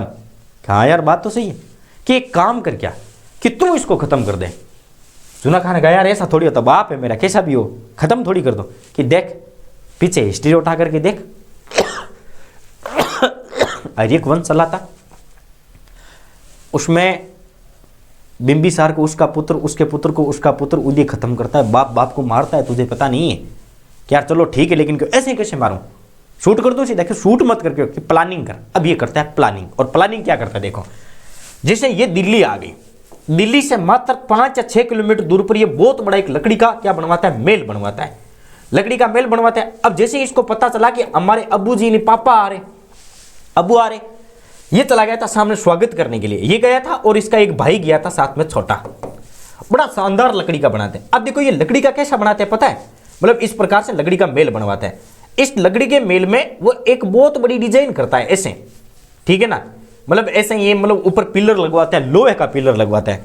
अब ये क्या करता है कि मतलब इस जगह एक बहुत बड़ी ऐसी साजिश रखता है कि जैसे ही इस पर कोई वजन जाएगा ये चीज नीचे आएगी, और प्लस के अंदर ये जो ऊपर बीम लगा रखा है ना बहुत बड़ा, ये बीम आकर के सर से टकराएगा और ये बंदा खत्म हो जाएगा। यानी पूरी का पूरा लकड़ी का मेल है ना वो टूट जाएगा और जो इसके अंदर रहेगा वो खत्म हो जाएगा। अभी अपने पापा के पास जाते हैं और जाकर के बोलते हैं कि पापा नमस्कार, कि बोलता है ठीक है बेटा नमस्कार, गुड इवनिंग, कैसे हो, कि ठीक है पापा जी, क्या ठीक है चलो दिल्ली चले। तो इसने कहा नहीं यार दिल्ली नहीं जाना है, क्यों क्यों, कि पापा देखो मैंने आपके लिए मेहनत से इतना बड़ा मेल खड़ा किया लकड़ी का, आज तक किसी ने नहीं किया अपने बाप के स्वागत के अंदर। हालांकि आपको पता है हिस्ट्री क्या कहती है कि बाप बेटे को, बेटा बाप को मार रहा है, कि हाँ यार वो तो बात सही है, कि यार क्या करे एक काम कर, 5-6 किलोमीटर की तो बात है, तेरे मेल के अंदर कभी और आ जाएगी, नहीं कि पापा आज ये पैरों में गिड़गिड़ाने लगाते, नहीं पापा रुक जाओ। तो साथ वाले जो संतरी मंत्री थे उन्होंने कहा ठीक है यार रुक जाते हैं। तो गयासुद्दीन वहां रुक गया था। कहते हैं कि गयासुद्दीन जैसे ही अपने हाथी को लेकर के इस मेल में जा रहा था, ये पूरा का पूरा लकड़ी का मेल है ना वो इसके ऊपर गिर गया था, और ऊपर पिलर लगाए हुए थे लोहे के, वो पिलर उसके सर पर लगे और गयासुद्दीन तुगलक वहां पर मर गया था। इब्न बतूता क्या लिखता है देखो इसमें, इब्न बतूता पूरी की पूरी फिल्मी कहानी लिखता है। इब्न बतूता क्या कहता है, ठीक है ना, अपने जो पुस्तक होती है रेल के अंदर इब्न बतूता लिखता है कि गयासुद्दीन इस प्रकार का मेल बनाता है और साजिश थी उसको मारना है। हालांकि कुछ इतिहासकार कहते हैं ये घटना थी, कुछ इतिहासकार कहते हैं साजिश थी, क्योंकि सारा का सारा सिस्टम किस पर था, औलिया शाह पर था, निजामुद्दीन औलिया पर था, कि निजामुद्दीन औलिया ने मरवाया है। तो देखो ये क्या करता है, मतलब ये करता है कि मतलब इसका भाई अंदर नमाज पढ़ रहा था, ठीक है ना, तो इसको पता था कि जैसे ही पापा अंदर जाएंगे मर जाएंगे, तो ये कुछ दूर तो अपने पापा के साथ चलता है और फिर कहते हैं कि जैसे ही निजामुद्दीन इसके अंदर जाने की कोशिश करता है ये कोई बहाना लेकर के बाहर आ जाता है, ठीक है ना, और इसका जो भाई है उसका हाथ खींच करके लेकर के, तो वो नमाज पढ़ रहा था कि भाई तू बाहर चल, कि यार क्या वह नमाज तो पढ़ने देखे, नहीं नमाज बाद में पढ़ लेना, बाहर चल, और ये आ जाता है बाहर, और ऐसे करके यहां पर गयासुद्दीन तुगलक की हो जाती है मृत्यु। और उसके बाद ये डायलॉग हो जाता है कि दिल्ली अभी दूर है, और लगभग लोगों का कहना है कि भाई ये इस प्रकार से क्या था, षड्यंत्र था, कुछ का कहना है कि ये घटना थी। आज भी क्वेश्चन मार्क है जैसे सुभाष चंद्र बोस पर है कि सुभाष चंद्र बोस की मृत्यु कैसे हुई। अब आगे देखो क्या हुआ, लकड़ी के मेल में दबंगगिरी से मृत्यु हो जाती है। लकड़ी के मेल का निर्माण जोना खां करवाता है, सल्तनत काल का प्रथम मुस्लिम जिसने नेहरू का निर्माण करवाया था। इंपॉर्टेंट बात आती है, अब एक बार आप मेरे कहने से ओनली फॉर एक बार इसको ओनली फॉर एक बार आंखों से निकाल लो, ये लो, ये आपकी गयासुद्दीन है, इसको ओनली फॉर एक बार अपनी आंखों से मद्देनजर निकाल लो और फिर मुझे बताओ आपको ये चीज समझ में आई या फिर नहीं आई।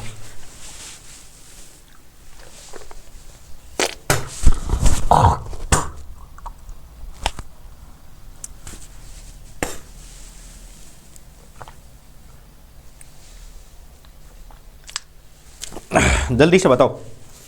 जी सर, पूजा भाकर का, जी सर, कुछ तो मेरी स्टोरियों से परेशान हो जाते हैं, है ना। हालांकि अपने बीच के अंदर एक आज मुझे पता चला था, आज मेरे पास किसी का कॉल आया था, ठीक है, उनका कोई मतलब नहीं है, ठीक है ना, मतलब एक लेडीज है, उनको कोई मतलब नहीं है कंपटीशन से, बुजुर्ग इंसान है कोई। तो उनका कॉल आया था कि सर मैं पढ़ती नहीं हूँ, मेरी उम्र है भजन भाव करने की, लेकिन फिर भी मैं आपकी क्लास देखती हूँ, मुझे अच्छा लगता है कि यार कितना ज्ञान देते हो। अब हालांकि आपको अच्छा लगता है नहीं लगता मैं ये नहीं कहता, लेकिन मुझे बड़ी खुशी, मेरे पापा देखते हैं खुद क्लास को, मेरे पापा ना शाम को परमानेंट मेरी हर क्लास देखते हैं, ठीक है ना, और मेरे जो ताऊ जी है वो तो मेरे खास आदमी है, वो तो मेरी रोजाना क्लास देखते हैं, बोलते बेटा कहाँ ज्ञान है तेरे में, इतना कहाँ से देख रखा है, क्या बताए मुझे ताऊ जी। चलो तो आ गया समझ में, आगे चले, आगे देखो मोहम्मद बिन तुगलक बनता है शासक। तो यही देखो, ये इसका जो जोना खान है ना, जोना खान वापस अपना नाम चेंज करवाता है मोहम्मद बिन तुगलक। वास्तविक नाम क्या है, ये निजामुद्दीन औलिया का शिष्य था, अन्वय था, ये सल्तनत काल का सबसे विद्वान शासक था। देखो मोटे मोटे तौर पर मैं बताऊं, दिल्ली की सल्तनत काल के अंदर यदि पनौती थी तो यही थी, ठीक है ना। दिल्ली सल्तनत काल के अंदर यदि कोई पनौती थी तो यही थी। गुड इवनिंग सर जी, बिल्कुल रवीना जी गुड इवनिंग। चलो चलो चलो चलो चलो चलो चर्चा करते। देखो दिल्ली सल्तनत काल के अंदर यदि सबसे बड़ी कोई पनौती थी तो ये थी, और सबसे बड़ा विद्वान था तो कोई ये था। और दिल्ली सल्तनत काल के अंदर यदि सबसे बड़ा खजाना जिसने सबसे ज़्यादा खाली किया था वो यही था। क्योंकि देखो अभी हमने पढ़ा था ना ये गयासुद्दीन तुगलक, तो गयासुद्दीन तुगलक के समय स्थिति खराब हो गई थी, ठीक है ना। मैंने किया था सरकार, आपने नहीं किया था। अरे वो एक कोई है सर, ताऊ जी का नाम क्या है आपके? मेरे ताऊ जी का नाम है गणेश जी, बहुत बड़े ज्ञानी आदमी है, वो भी शास्त्र के बहुत बड़े ज्ञानी आदमी है वो। मतलब एक्चुअली में कभी कभी क्लासें देखते रहते। चलो छोड़ो। मोहम्मद बिन तुगलक 1325 से लेकर के 51 तक आता है। देखो जोना का इसका वास्तविक नाम था, ठीक है, और ये किसका चेला था? ओलिया साहब का चेला था। ये सल्तनत काल का सबसे विद्वान शासक था, सबसे विद्वान।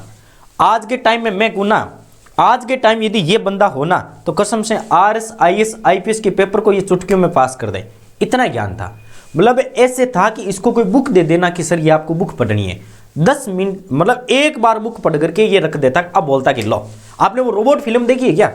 किसकी चलती है वो रोबोट फिल्म? मुझे नहीं पता। वो रोबोट आता है, रोबोट आकर के क्या बोलते हैं उसको, चिट्टी चिट्टी वगैरह करके, वो जैसे बुक पढ़ता है ना वैसे बुक पढ़ करके ये छोड़ देता था। इतना ज्ञानी आदमी था।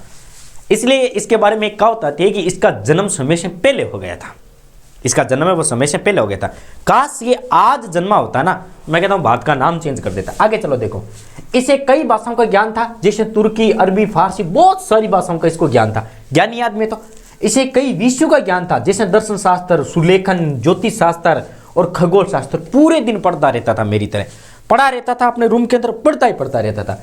इतिहास इसे पागल और रक्त पिसूसा बताते हैं। क्या बताते हैं? रक्त पिसूसा। मतलब इतिहास बोलते हैं कि एक तो ये पागल सनकी इंसान था, हो ही नहीं सकता कि ऐसी औलाद आपकी गयासुद्दीन तुगलक की हो, ऐसी औलाद गयासुद्दीन तुगलक की हो। आज तक ऐसा नमूना कभी दिल्ली सल्तनत के अंदर आया ही नहीं। अटकर के हो तो हम लोग बोलते हैं ना, वो एक गुजरात के अंदर एक घटना हुई थी, मैं बताता हूं। गुजरात के अंदर एक बहुत बड़ा व्यापारी परिवार था। कौन था? व्यापारी परिवार। मतलब उसके सारे जितने भी व्यापारी के बेटे थे ना, वो सब के सब व्यापार करते थे। 3-4 बेटे थे, बाकी ताऊजी वगैरह के सब बेटे व्यापार किया करते थे। वहां पर एक बंदा ऐसा था, मतलब एक बंदा ऐसा था जो पढ़ता था, पढ़ाई करता था। जब वो पढ़ने बैठता था, उसके पापा, उसकी मम्मी, उसकी बहनें उसके हाथ से किताब छीन लेती कि नहीं अपन को तो क्या करना है, धंधा ही करना है भाई, व्यापारी करना है। वो बंदा पढ़ करके 12वीं में पास आ गया था, तो उसके बाप ने उसका ब्लड टेस्ट करवाया था कि हो ही नहीं सकता ये मेरी औलाद है, क्योंकि अपन के खानदान के अंदर एक भी ऐसा व्यक्ति नहीं है जिसने 12th कर ले, ठीक है ना। शायद वो 12th पास करता है या फिर कोई गवर्नमेंट जॉब लगता है। तो उसके बाप ने उसका ब्लड टेस्ट करवाया था कि ऐसा तो हो ही नहीं सकता कि ये मेरी औलाद है, ठीक है ना। वो न्यूज के अंदर भी आया था, कभी आप शॉर्ट वगैरह देखो ना, वीडियो तो आप देख लेना।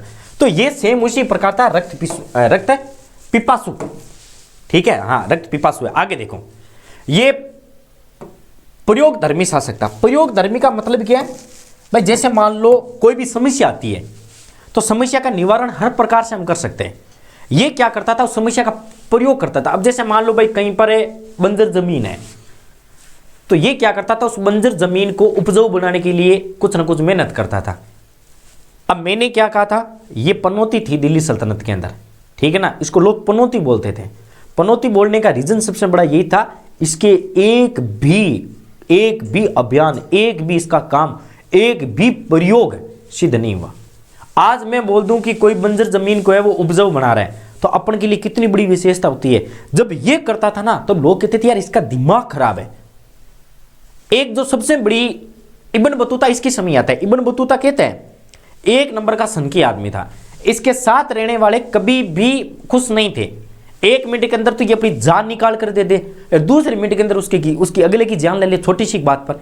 आगे हम चर्चा करेंगे इब्न बतूता इसके बारे में क्या क्या लिखते हैं अपनी पुस्तक के अंदर। देखो प्रयोग, अब देखो क्या बता। इसके समय एक्चुअली में क्या, दोआब क्षेत्र, गंगा और यमुना का जो दोआब क्षेत्र है ना, वहां के अंदर इसने कर की वृद्धि कर दी थी, ठीक है ना। कर की वृद्धि क्यों की थी? इसने कहा यार अपना खजाना कम है, क्या है, खजाना कम है, इस खजाने को बढ़ाना है। इसने कहा टैक्स कितना है कि टैक्स अभी वर्तमान के अंदर आपके पापा जी ने 10% कर दिया था कि आप एक काम करो, क्या इस कर को बढ़ा करके 1/2% कर दो। क्या कर दो? 1/2% कर दो। तो इसको किसी ने समझाया था कि सर अपना यदि रेवेन्यू सबसे ज्यादा कहीं से आता है तो गंगा और यमुना के दोआब क्षेत्र से आता है, वहां कृषि बहुत ज्यादा होती है। इसने कहा वहां पर कर बढ़ा दो। इसने कर बढ़ा दिया। अब जैसे इसने कर बढ़ाया, इसकी किस्मत खराब थे। थोड़े दिनों के बाद वहां पर निरंतर अकाल पड़ने लग गया था, यानी काल पड़ गया था। अब एक बात बताओ, जहां काल पड़े वहां से आप 50% रेवेन्यू लेते हो तो क्या दशा रहेगी किसानों की? आप एक सपोज करो कि आपसे यदि आपके खेत में काल पड़ जाए, सरकार आपसे सहायता ना करके सरकार आपसे 50% टैक्स लेती है, तो आप क्या करोगे? सरकार को गालियां निकालोगे। लोगों ने इसको गालियां निकालनी स्टार्ट कर दी थी। लेकिन एक तो बात आती है ना, इसको बेचारे को पता ही नहीं था, ठीक है ना, इसको बेचारे को पता ही नहीं था जोना खान को कि साहब अपने शासनकाल के अंदर इस क्षेत्र के अंदर काल पड़ गया था। हालांकि थोड़ा सा दूर आता है ये, तो ये अपने दरबार के अंदर। अब देखो सबसे बड़ी बात आती है कि सर इसको पता क्यों नहीं था? इसके जो दरबार के अंदर काम करने वाले कर्मचारी है ना, वो इसको बताते नहीं थे। रीजन क्या था? जैसे दरबारी बताते कि सर, तो ये बोलता चुप रहे, तो मेरे से बड़ा ज्ञानी नहीं है। उसका अगले का मुंह चुप करना। आपने देखा होगा अपने घरों के अंदर या फिर अपने आसपास कुछ दोस्तों को कि हम लोग कुछ बात बोलते नहीं ना, उससे पहले अपना दोस्त बोल देते कि तू चुप रहे, मतलब बात को काटने वाला। ये सबसे बड़ा था। अब जैसे मान लो भाई मैं इसके दरबार में था, मैंने कह दिया सर वहां पे, तो बोलता चुप, ठीक है ना। अब वो मैं बोलता कि सर वहां पे किसान है वो परेशान हो रहे, वो बोलते नहीं कुछ नहीं है, छोड़ दे इनको। तो मतलब ये इस प्रकार का शासक था, बात को काटने वाला। इसने अपनी जिंदगी के अंदर किसी की बात नहीं सुनी थी, किसी की बात नहीं सुनी थी। एक्चुअली में ये इब्न बतूता से बहुत ज्यादा प्रसन्न था। इसने एक बार इब्न बतूता को जेल में डाल दिया। कैसे डालते हैं इसकी आप पूरी कहानी सुनो, एकदम मजेदार तरीके से आपको ये शासक पूरा का पूरा याद हो जाएगा, ठीक है। तो एक बार आप इसकी रीडिंग कर लो कि क्या चीज है, उसके बाद हम आगे चर्चा करते हैं। रीट वाले भाई साहब आगे लगते हैं मुझे ना। हाँ, रीट के विद्यार्थी मुझे पसंद बहुत कम करते हैं, ठीक है ना। अपन को तो वही पसंद करेंगे। अच्छा सर आगे क्या माया जी आप यहीं हो क्या? पीडीएफ वगैरह किसी को चाहिए? पीडीएफ वगैरह मिल रही नहीं मिल रही है आपको टाइम से? पीडीएफ प्रिंट आउट करवा करके अपने पास में रखो, ठीक है ना, क्योंकि हम जियोग्राफी पढ़ेंगे ना, तो मैं आपकी बहुत सारी बातें वहां से लिखूंगा। अब देखो क्या होता है इसके अंदर, देखो इसने कर बढ़ा करके 2.5% आधा परसेंट कर दिया, सॉरी आधा परसेंट क्या 50% कर दिया था। अब क्या होता है, किसान इसे नाराज हो जाते हैं। एक किसान बेचारा धाप करके मेरी तरह इसके दरबार में जाता है और जाकर के बोलता है कि ओ पागल सन की दिमाग की खोपड़ी, मैं परेशान हो रही। ये बोलते हैं कि सनकेड़ो ओयो। इसने कहा कि तू एक काम कर, क्या कि तू निकाल तलवार और मुझे मार दे। क्या रोज रोज का नाटक लगा रखा है? करी तो बढ़ाया मैंने 50%, क्यों बढ़ाया? राजस्व जो राजस्व विभाग है वो मेरे का सुनना पड़ा है, जहां पर पैसे होने चाहिए वहां उंदरे कूदरे, तू मुझे मार दे। तो वो किसान बोलता है कि साहब अकाल पड़ गयो, साल एक होगी, पैसा कुटू देवा, किडनी बेच देवा के। तो ये बोलते क्या बात करे, 1 मिनट के अंदर ये चेंज हो जाता है। वो बोलता है सॉरी सॉरी यार मुझे पता नहीं था। फिर ये अपने अधिकारियों को बोलते हैं कि भाई कौन है रेवेन्यू का, फटाफट बुला करके लेके आओ। पीके नेहरा जी आओ पीके साहब। तो ये बोलता है कौन है, फटाफट लेकर के उस मंत्री को लेकर के जो ये मतलब कर वगैरह लेता है। तो मंत्री को बुलाते हैं। मंत्री को बोलते तूने बताया क्यों नहीं? कि महाराज के बतावा, हमारी जिंदगी में पहली बार यहाँ के आदमी देखियो जो हमारी बात कौन सुने।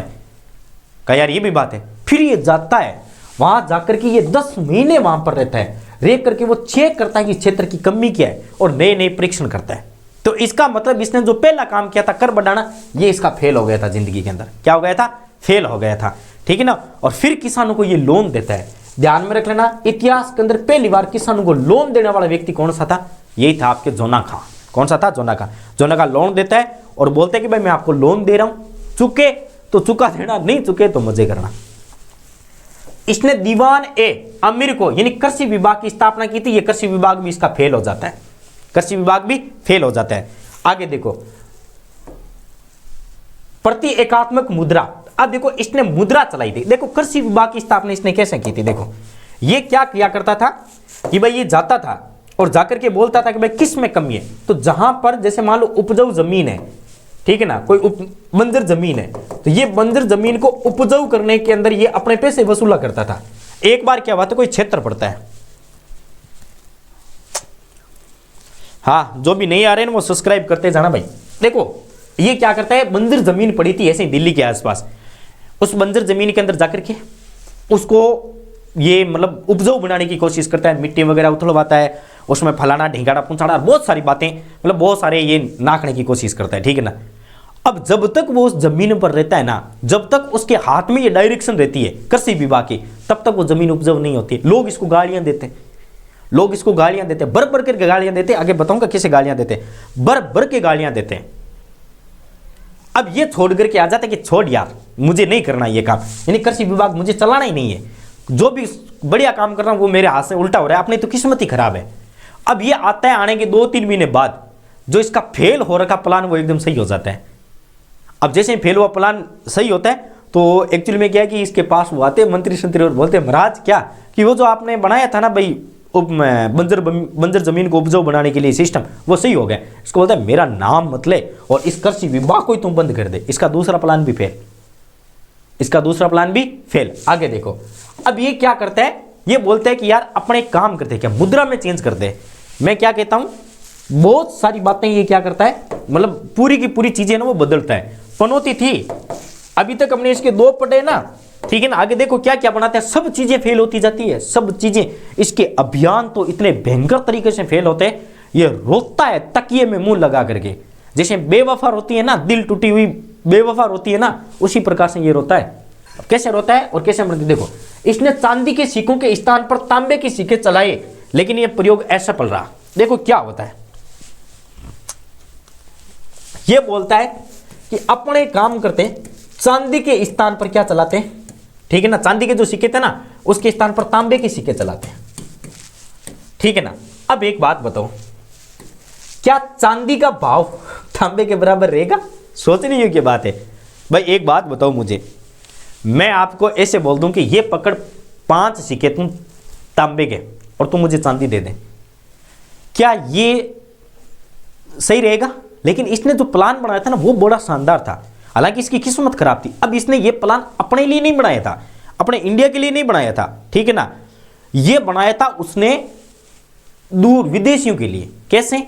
इसने एक मतलब बहुत बड़ा विभाग बनाया था ऐसे, ठीक है ना, जैसे इसकी मंडी है या फिर मान लो जो बाजार है, उसमें इसने 3 गेट बनाए।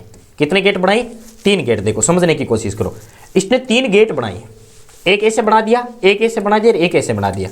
मान लो कोई विदेशी व्यापारी आ रहा है, ठीक है, उसके पास चांदी के सिक्के या सोने के सिक्के, चांदी और सोने के सिक्के। अब उसको बोलता था कि भाई तुझे कितने की, जैसे करेंसी चेंज होती है ना, वर्तमान के अंदर करेंसी चेंज हो रही नहीं हो रही है, इंडिया की दुबई की करेंसी चेंज हो रही नहीं भाई, हमारे जो पैसे है ना वो वहां पर जाते चेंज करवाने पड़ते हैं। देखो इतना दिमाग था इस बंदे के अंदर। आप सोचने योग्य बात करो, जो वर्तमान के अंदर दिमाग, देखो भाई जैसे मान लो हम लोग अमेरिका जा रहे नहीं जा रहे, आपने कभी कभी सुना होगा कि भाई इंडिया के अंदर इतने एक बैग भर करके पैसे दोगे तब आपको एक देश के अंदर पानी की बोतल मिलेगी, मिलेगी नहीं मिलेगी। ऐसे आपने एडवर्टाइजमेंट बहुत सारी जगह देखा है, मुझे पता है इंस्टाग्राम से सब लोग जुड़े हुए। सेम दिमाग ये लड़ाता है। मुझे बताओ इसके अंदर कितना दिमाग था, सोचने योग्य बात है, कितना बड़ा दिमाग था इसके अंदर। अब ये क्या करता है, देखो ये पूरे का पूरा व्यापार बनाता है, ठीक है, मंडी बनाता है, मंडी बनाकर इसके 3 गेट रखता है, फर्स्ट, सेकंड और थर्ड। फर्स्ट गेट से कोई भी विदेशी व्यापारी आया, उसके पास चांदी और सोने के सिक्के। इधर अपना एक ये मंत्री बैठा था और बोलता है कि उसको पूछ कितने का सामान लेगा। उसने बोल दिया सर मुझे 10,000 की व्यापारी करनी है। तो बोलता है कि चांदी के सोने के 10,000 सिक्के रख ले, उसको तांबे के सिक्के दे दे। जहां तू जाएगा ना ये तांबे के सिक्के चलेंगे, जहां जहां पर तू जाएगा तांबे के सिक्के चलेंगे। तो ये क्या करता था, 10,000 रुपये ले लिए। अब इधर 2 और रखता है कि भाई यदि किसी व्यापारी के पास चांदी के तांबे के सिक्के बच गए 5,000, तो आप क्या करना, वो 5,000 रख लेना और इसको 5,000 वापिस है तांबे के रख लेना और चांदी के दे देना। तो इसका मतलब इसका एक ही था कि बाहर से चांदी आएगी और जमा हो जाएगी और इधर तांबा चलता रहेगा, यानी अपना राजस्व कर रहा है वो बहुत ज्यादा बढ़ जाएगा, राजस्व विभाग है वो बहुत ज्यादा बढ़ जाएगा। दिमाग लगाया था लेकिन ये भी फ्लॉप हो गया इसका। Plan number 3 is flop. Plan number 3 भी इसका क्या हो गया था, फ्लॉप हो गया था। फिर ये क्या करता है, देख लो, जनता ने इसने मेलों की समीक्षा नहीं पाई, अधिकारियों के द्वारा असहयोग था, जाली मुद्रा बिकने लगी थी। देखो एक बार क्या जज, अब देखो सबसे बड़ी मजे की बात, ये परेशान हो गया था, जनता इसका बहिष्कार कर रही थी कि साहब कैसे दे दे चांदी के सिक्के। भाई एक बात बताओ मुझे, नोटबंदी से पहले, नोटबंदी के बाद, अब आपके पास मान लो वो 1000 के 500 के नोट है, वो चल जाएंगे क्या, आपके लिए रद्दी है। अब ये वापिस उसके अधिकारी इसको बोलते कि महाराज क्या कि साहब नेगेटिव पॉइंट आ रहे, बहुत ज्यादा नेगेटिव पॉइंट आ रहे हैं। 2 दिन में 5000 सब्सक्राइब कंप्लीट करवा देंगे। बहुत बहुत धन्यवाद पूजा जी आपका, 500 सब्सक्राइब करवा दो। और 1K सब्सक्राइब जिस दिन होगा उस दिन हम केक काटेंगे, बहुत बड़ा है, टेंशन मत लो, यही केक काटेंगे और अपनी ये 1000 सब्सक्राइबर की खुशी मनाएंगे। ठीक है, आज मैंने प्रसाद तो आपकी कहने की वजह से 21 रुपये का चढ़ा दिया है, तो एक बार सारे के सारे जय माता की कमेंट में लिख देना। अब आगे सुनो, इसका ये जो तांबे का जो सिक्कों का मुद्रा है वो भी फेल हो गई। फेल होगी तो लोग इसका बहिष्कार करते हैं। तो एक दिन घुसे घुसे के अंदर बोलते हैं कि जिसके पास तांबे के सिक्के वो लेकर के आ जाओ और चेंज करवा लो, वापस चांदी के सिक्के लेकर।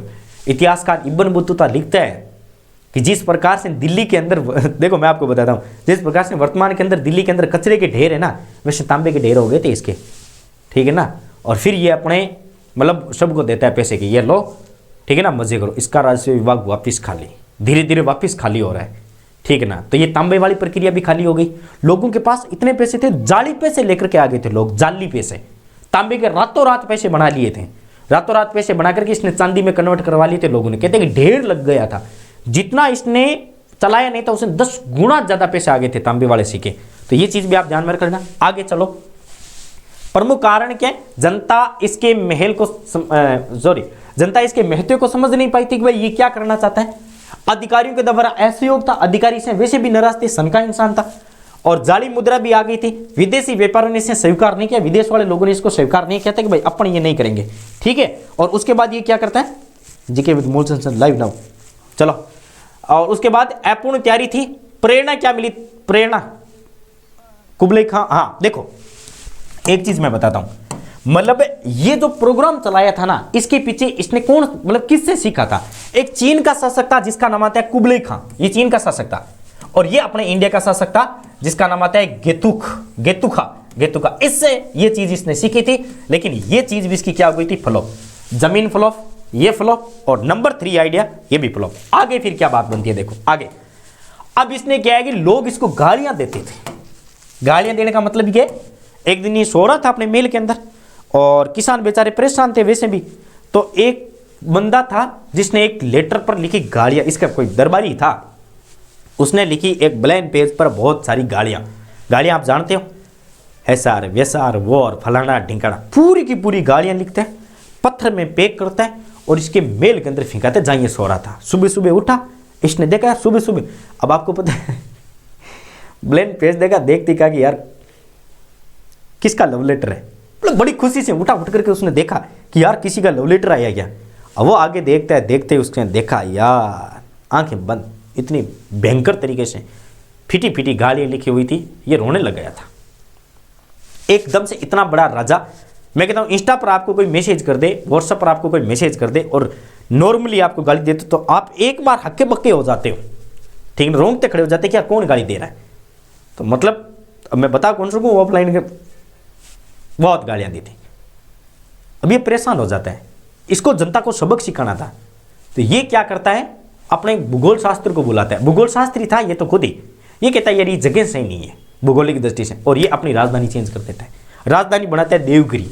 क्या बनाता है, देवगिरी। अब देखो क्या है, राजधानी परिवर्तित करता है, देवगिरी को नई राजधानी बनाता है। देवगिरी पड़ती है, देवगिरी को दौलतबाद, अभी वर्तमान के अंदर इसका क्या नाम है, सॉरी, देवगिरी को नई राजधानी बनाता है और इसका देवगिरी का नाम चेंज करके क्या कर देता है, दौलतबाद कर देता है। ठीक है, लेकिन यह भी प्रयोग इसका असफल रहा था, यह भी प्रयोग असफल रहा। अब इसने राजधानी चेंज कर दी, यह भी प्रयोग असफल रहा, बहुत बड़ी भयंकर समस्या हो गई थी इसके समक्ष। तो प्लान नंबर 4 भी इसका फ्लॉप, प्लान नंबर 4 भी फ्लॉप।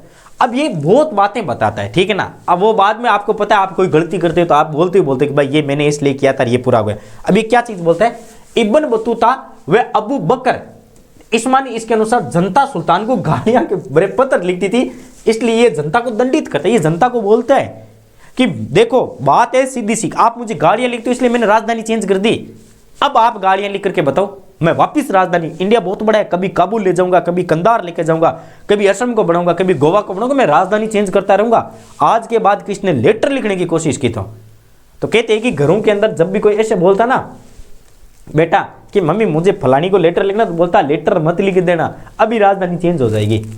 वो पागल सन का जोना का राजधानी चेंज कर देगा। तो लोगों ने लव लेटर लिखने भी बंद कर दिए थे अपने प्रेमिकों को देने के लिए। ये नॉर्मली एक कहानी है, मजाक कर रहा हूँ, बाकी वो तो लेटर चलते थे, लेकिन राजा को लेटर देना इन्होंने बंद कर दिया था।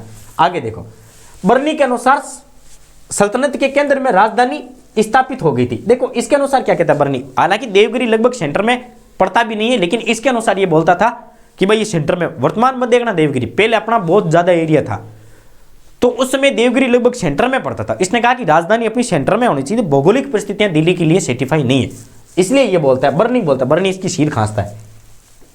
कुछ इतिहासकार के अनुसार मंगोलों के आक्रमण से बचने के लिए राजधानी परिवर्तन करता है। कहते हैं कि मंगोल इसके समय आक्रमण कर रहे थे, तो मंगोलों से बचने के लिए ये आक्रमण करता है, ठीक है ना।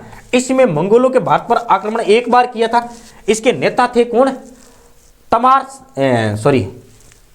तमारसिन। देखो मंगोलों के नेता थे तमारसिन। तमारसिन इसके समय आक्रमण करता है। तब तमारसिन को पूछता है कि बेटा तू आक्रमण क्यों कर रहा है, तेरे मतलब रीजन क्या है, कि भाई साहब आई वांट टू मनी, मुझे क्या चाहिए, मनी चाहिए। उसने कहा कितनी चाहिए, कि मुझे इतने पैसे चाहिए। कि ये बोलता है ठीक है तुम पैसे लेकर के चला जा, लेकिन तुम बेटा एक काम कर, क्या कि पैसे लेकर के चला जा, लेकिन आक्रमण मत कर। तो ये बोलता है यार इतना बड़ा सुल्तान अपन को बुला रहे पैसे देने के लिए, तो बोल कितना चाहिए, कि मुझे लाख चाहिए, कि तू 10 लाख ले जा, लेकिन प्लीज अटैक मत कर, मेरे सैनिक मारे जाएंगे, तेरे सैनिक मारे जाएंगे, इससे बेटर है कि अपन ले दे करके कुछ काम सल्टा लेते हैं।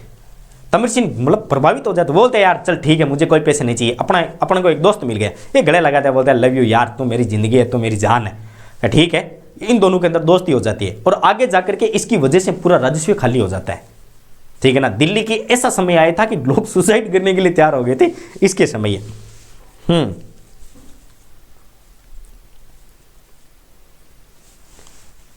क्लास कितनी और चलेगी, मुझे एक फॉर्म भरना है। क्लास तो चलेगी संगीता, तुझे पता है ना, मैं भी सनका हुआ हूं। अभी तो कितना टाइम हुआ है, 1 घंटा कुछ हुआ है, 1 घंटा 1 मिनट हुई है, अभी कहां बंद होगी। अभी तो मैं इसको पूरा पढ़ाऊंगा, ठीक है ना। पूरा पढ़ाने के बाद लगभग 1.5 घंटे क्लास चलेगी, 1.5 पौनी 2 घंटे, 1.5 से पौनी 2 घंटे क्लास चलेगी। अब फॉर्म वॉर्म भरवाना है तो तुम भरवा सकती है, ठीक है। 1-1.5 घंटे से चैप्टर ही खत्म नहीं होगा, दिल्ली सल्तनत पूरी नहीं हो पाएगी, लेकिन मुझे पढ़ाने दो। जिनको लगता है ना, वो जिसको जाना है वो जा सकते हैं, डोंट वेरी, नो टेंशन। आगे चलो, देखो आगे चर्चा करते हैं, ठीक है। जय माता की, बिल्कुल जय माता की। तो ये अपनी राजधानी परिवर्तन करते हैं। तो मंगोल के नेता है ना, ये भी इसका क्या बन जाता है, ये जो तमसी है, इसको ऐसे याद कर लो, तमसी, ठीक है ना, इसको शॉर्ट के रूप में तमसी कहते हैं। तो तमसी इसका जिगरी यार बन गया था। अब तमसी और ये दोनों एक प्लानिंग करेंगे, वो भी फेल हो जाएगी। आगे देखो, लेकिन कुछ इतिहास करे कि वास्तव में राजधानी पूर्ण रूप से परिवर्तन नहीं हुई थी। इसके पीछे रीजन क्या है, अभी भी दिल्ली से काम चलता था। कैसे गुरुजी, जो सिक्के वगैरह बना करते थे ना, वो दिल्ली से बन रहे थे। तो मतलब पूर्ण रूप से राजधानी चेंज नहीं हुई थी। इसने केवल जनता को सबक सिखाने के लिए राजधानी चेंज की थी। अरब यात्री अब्बासी 2 राजधानियों का उल्लेख करते हैं। एक अरबी यात्री था अब्बासी, वो कहता है कि इसके समय यानी जोना खान के समय दिल्ली के अंदर 2 राजधानी थी, एक तो आपके ये दौलताबाद और एक कौन सी, ये हो जाएगी। आगे देखो, अब हम बात करते हैं, देखो ठीक है ना। तमसी, मोहम्मद बिन तुगलक, ठीक है, और फारस शाही और खुरासान। देखो क्या होता है, अब मैं बताता हूं। अब मैंने क्या कहा था, तमसी इसका जिगरी यार बन गया था। तो तमसी को एक दिन बोला कि यार मेरे ना खजाना खत्म हो रहा है, कि यार एक काम करते हैं क्या, कि यदि तेरा खजाना खत्म हो गया ना, तो हम लोग कहीं से लूटपाट करते, खजाने को इकट्ठा करते। क्या लूटपाट करे तो करे कहां, कि देख एक शासक है खुरासान, और खुरासान के पास इतना पैसा है तो सोच नहीं सकता कि यार कितना है, कि देख इतना पैसा है कि तेरी जो खाली तिजोरी है वो कम पड़ जाएगी पैसा, इतना बहुत। कि सच्ची बता, क्यों मम्मी कसम भाई इतो पीस हुई कने, मतलब जिंदगी भर तुम मजा कर सी, क्यों सच्ची बता, क्यों सच्ची, क्यों कताक पीस है, कि लाख खान डोला कि 2-4-5 लाख है, कि 2-4-5 लाख करोड़ रुपए इसके पास है, कि सच्ची बता, क्यों सच्ची। ये सपने लेता है नाइट के अंदर, यार हम लोग इतना पैसा लूटेंगे, फॉर्चूनर लेकर के आएंगे, एप्पल का मोबाइल खरीदेंगे, बेटे को गाड़ी दिलाऊंगा, उसको गाड़ी दिलाऊंगा, दिल्ली सड़क में बाग लगवाऊंगा, सबको बिहार से लुगाई ला करके दूंगा। मतलब बहुत बड़ा मतलब सोचने लग गया था, और मन ही मन इतना मुस्काया था ये, दिल्ली की जनता को बोलता था टेंशन मत लो पैसे आने वाले, टेंशन मत लो पैसे आने वाले। लोग खुश हो गए थे, लोगों को खुश करने का तरीका था। अब इसने क्या किया था, तो उसने मतलब ये मोहम्मद बिन तुगलक, एक आगे जोनाका मैं बोलता हूं ना, जोनाका इसी का नाम है, जोनाका, इधर जोनाका, इधर मोहम्मद बिन तुगलक, और इधर ये तमसी बोलता है कि यार देख इस पर अटैक करने के लिए अपन 2 काम के नहीं है, एक और मिलाओ। कि किसको मिलाते, कि फारस का एक शासक है शाही को मिलाते। तो ये फारस के शाही के पास मैसेज करते व्हाट्सएप पे, फारस का शाही बोलते ठीक है यार अपन भी। अब देखो इसके पीछे रीजन क्या था, ये जो खुरासान है ना, यहां पर गृह युद्ध चल रहा था। क्या चल रहा था? गृह युद्ध, ठीक है ना। तब ये कहता है, कौन है? तमसी कहता है कि अपन अटैक करेंगे। तमसी बोलते हैं अटैक करने के लिए, तीनों मिल जाते हैं, प्लानिंग बनाते हैं। अब मोहम्मद बिन तुगलक क्या करता है? दिल्ली के अंदर ढोल बजवाता है और कहता है कि अपन एक बहुत बड़े अभियान पर जा रहे हैं और हमें चाहिए सेना के अंदर भर्ती। तो जो व्यक्ति सेना के अंदर आना चाहता है वो आ जाओ। कहते हैं कि दिल्ली और दिल्ली के आसपास से इंडिया से 3,70,000 सैनिक आ गए थे। कितना आए थे? 3,70,000। लोगों ने कहा यार इतने सैनिक? हाँ। और सैनिक आकर के बोलते, अब पहले क्या हुआ करता, जैसे मान लो 50 सैनिक आ गए, 50 में से सबको परेड करवाई थी, पेपर लिया करते थे, पेपर लेकर के फिर उनको, मतलब आगे बात, उसमें पेपर लेकर के कौन सा कुछ होता था, लड़ाई करवाई जाती थी। तो लड़ाई करवाई जाती थी ना, तो जो लड़ाई के अंदर बेस्ट होता, बॉडीगार्ड होता मेरी तरह, जिसको डर वगैरह नहीं लगता था, उसको बोलते कि ठीक है तो सेना में हो जा। 3,70,000 सैनिक आए।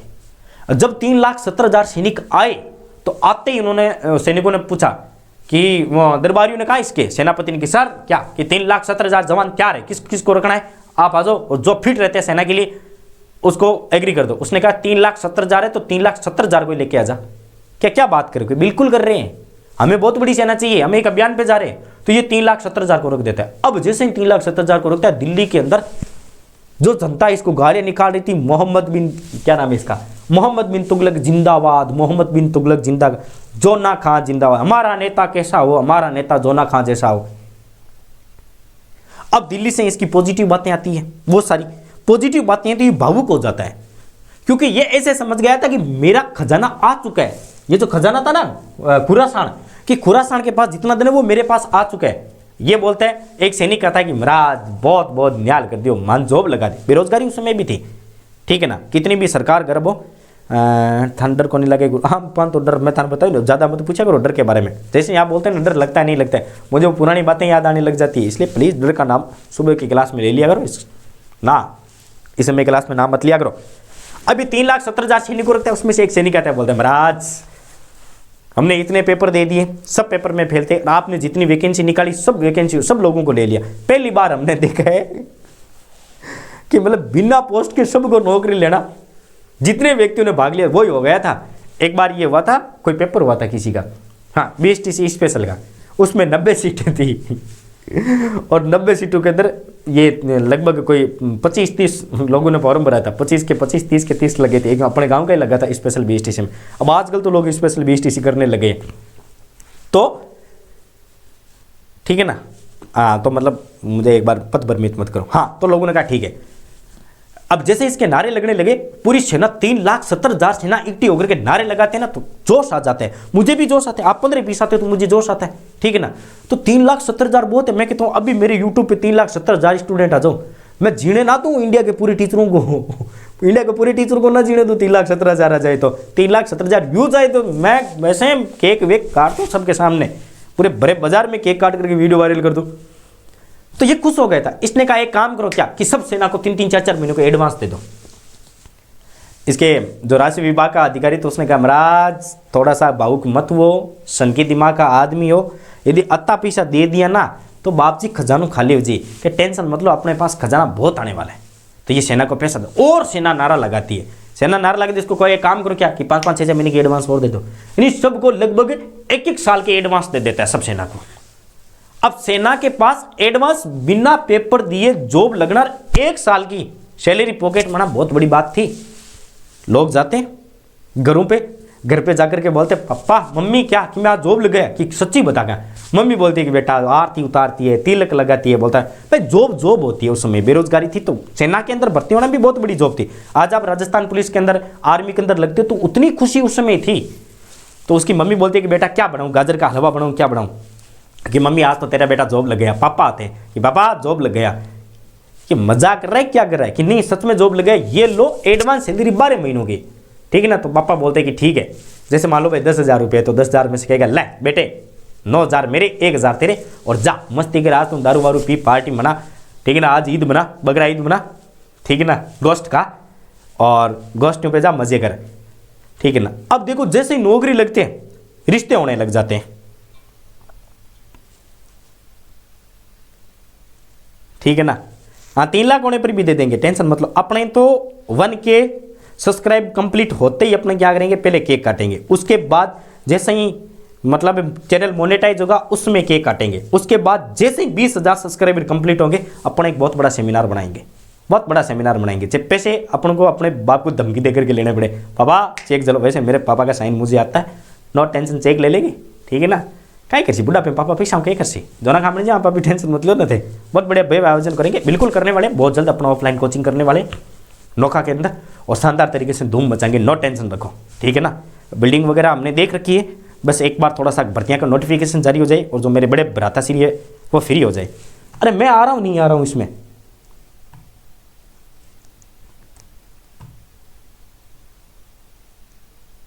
मैं दिख रहा हूँ नहीं दिख रहा हूँ।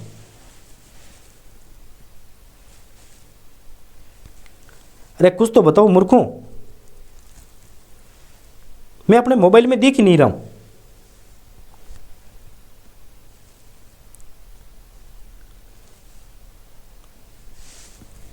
है ऐसे कैसे हो गया, मैं खुद नहीं दिख रहा हूं, क्या बात कर रहे हो सर। रुको मुझे एक बार इसको ऐसे वैसे करने दो। तभी मैं सोच रहा हूं मैं अपने मोबाइल के अंदर नहीं दिख रहा हूं, क्या बात है, नहीं दिख रहे सर, सच्ची बताओ पीडीएफ वगैरह दिखाई दे रही है क्या। और ये सिस्टम हैक हो गया, पागल है।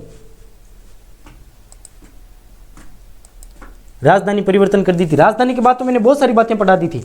रुको 1 मिनट, रुको 1 मिनट, रुको 1 मिनट। तब भी मैं सोच रहा हूं मैं दिखाई क्यों नहीं दे रहा हूं। आप बोल रहे हो 500 सब्सक्राइब करवाएंगे, अभी 375 के 375 ही पड़े, मुझे तो नहीं दिख रहे हो सर। अरे सच में बताऊं मैं भी नहीं दिख रहा हूं खुद को ही। वाह अब थे भूत भूत करानी, भूत आ गयो, हे भगवान। रुको एक मन खोल लेने दो इन पाछो।